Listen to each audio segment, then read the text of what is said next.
The plateau of MONT-SAINT-JEAN. The battery was unmasked at the same moment with the ravine. 60 cannons and the 13 squares darted lightning point blank on the cuirassiers.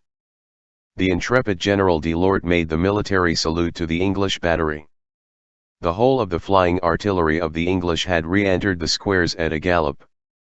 The cuirassiers had not had even the time for a halt.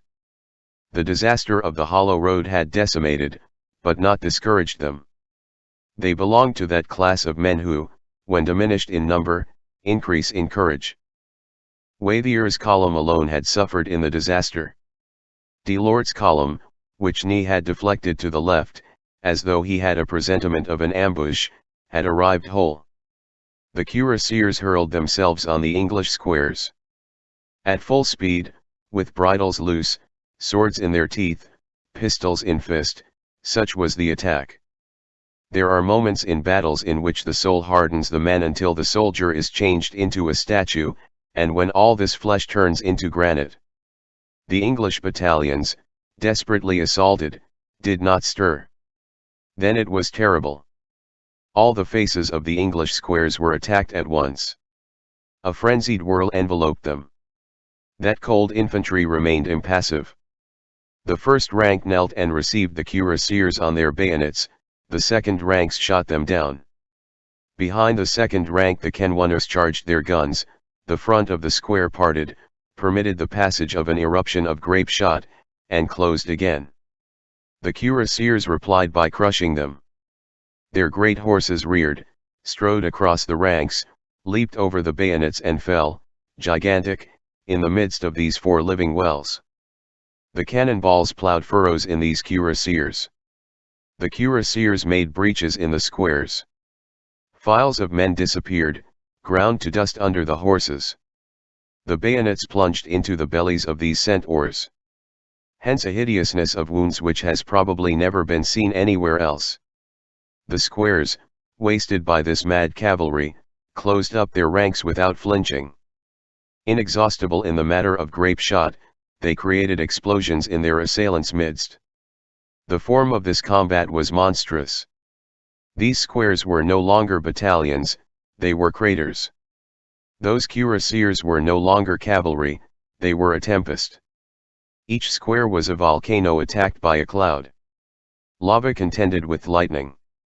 The square on the extreme right, the most exposed of all, being in the air, was almost annihilated at the very first shock. Lt was formed of the 75th Regiment of Highlanders. The bagpipe player in the center dropped his melancholy eyes, filled with the reflections of the forests and the lakes. In profound inattention, while men were being exterminated around him, and seated on a drum, with his pibroch under his arm, played the Highland airs. These Scotchmen died thinking of Ben Lothian, as did the Greeks recalling Argos. The sword of a cuirassier, which hewed down the bagpipes and the arm which bore it, put an end to the song by killing the singer. The cuirassiers, relatively few in number, and still further diminished by the catastrophe of the ravine, had almost the whole English army against them, but they multiplied themselves so that each man of them was equal to 10. Nevertheless, some Hanoverian battalions yielded. Wellington perceived it, and thought of his cavalry. Had Napoleon at that same moment thought of his infantry, he would have won the battle. This forgetfulness was his great and fatal mistake. All at once, the cuirassiers, who had been the assailants, found themselves assailed. The English cavalry was at their back. Before them 2 squares, behind them Somerset.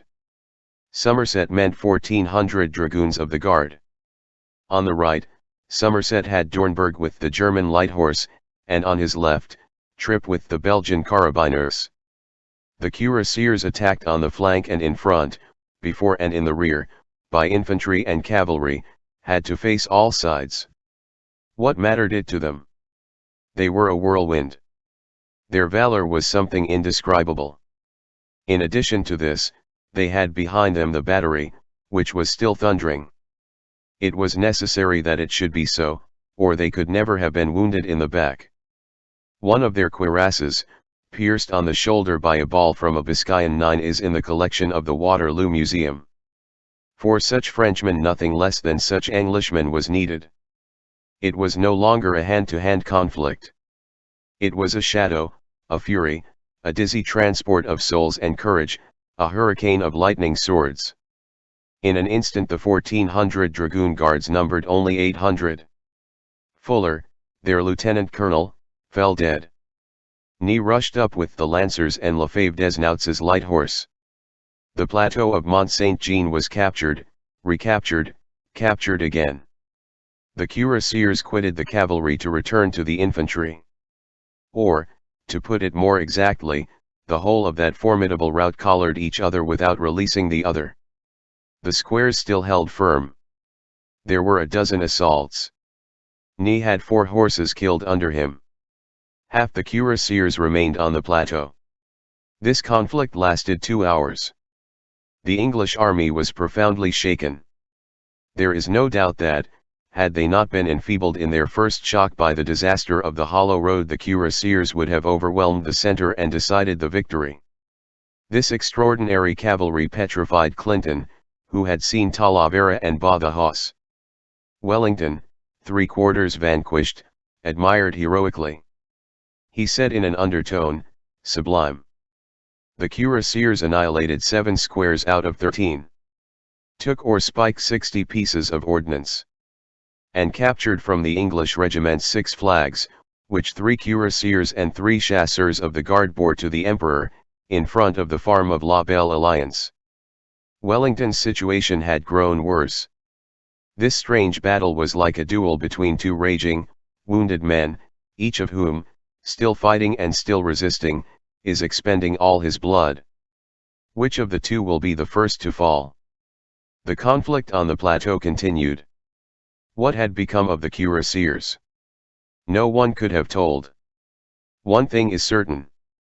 That on the day after the battle, a cuirassier and his horse were found dead among the woodwork of the scales for vehicles at MONT-SAINT-JEAN.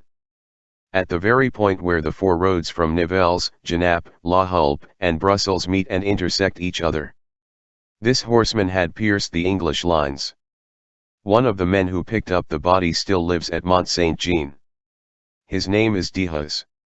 He was 18 years old at that time. Wellington felt that he was yielding.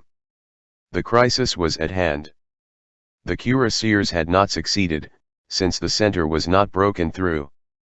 As everyone was in possession of the plateau, no one held it, and in fact it remained, to a great extent, with the English. Wellington held the village and the culminating plain. Ney had only the crest and the slope. They seemed rooted in that fatal soil on both sides. But the weakening of the English seemed irremediable. The bleeding of that army was horrible. Kempt, on the left wing, demanded reinforcements. "There are none," replied Wellington. "He must let himself be killed." Almost at that same moment, a singular coincidence which paints the exhaustion of the 2 armies, Ney demanded infantry from Napoleon, and Napoleon exclaimed, "Infantry? Where does he expect me to get it? Does he think I can make it?" Nevertheless, the English army was in the worst case of the 2. The furious onsets of those great squadrons with cuirasses of iron and breasts of steel had ground the infantry to nothing. A few men clustered round a flag marked the post of a regiment. Such and such a battalion was commanded only by a captain or a lieutenant. Alten's division, already so roughly handled at La Haie-Sainte, was almost destroyed.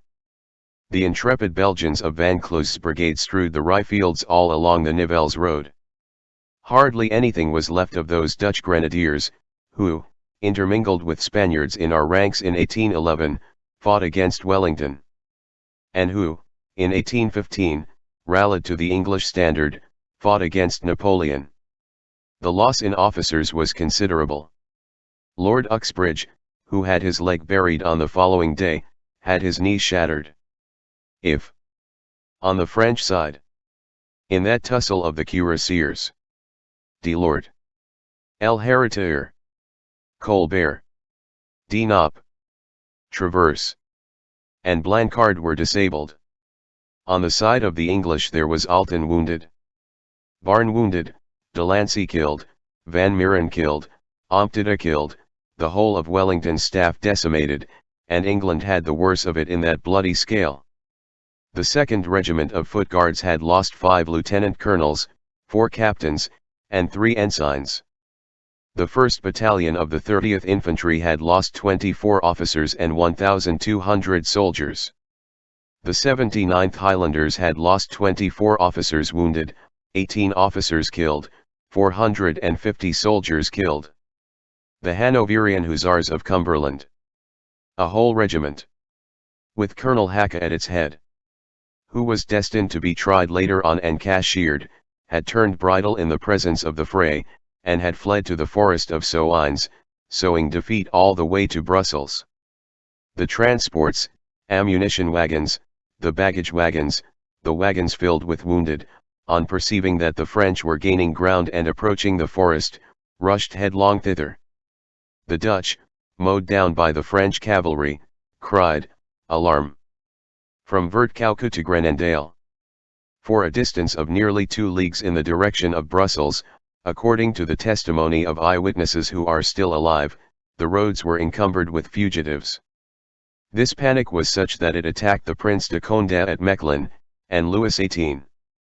at Ghent. With the exception of the feeble reserve echelon behind the ambulance established at the farm of MONT-SAINT-JEAN, and of Vivian's and Vandeleur's brigades, which flanked the left wing, Wellington had no cavalry left. A number of batteries lay unhorsed. These facts are attested by Siborne. And Pringle, exaggerating the disaster, goes so far as to say that the Anglo-Dutch army was reduced to 34,000 men. The Iron Duke remained calm, but his lips blanched. Vincent, the Austrian commissioner, Alava, the Spanish commissioner, who were present at the battle in the English staff, thought the Duke lost. At 5 o'clock Wellington drew out his watch, and he was heard to murmur these sinister words, "Blucher, or night." It was at about that moment that a distant line of bayonets gleamed on the heights in the direction of Frischemont. Here comes the change of face in this giant drama.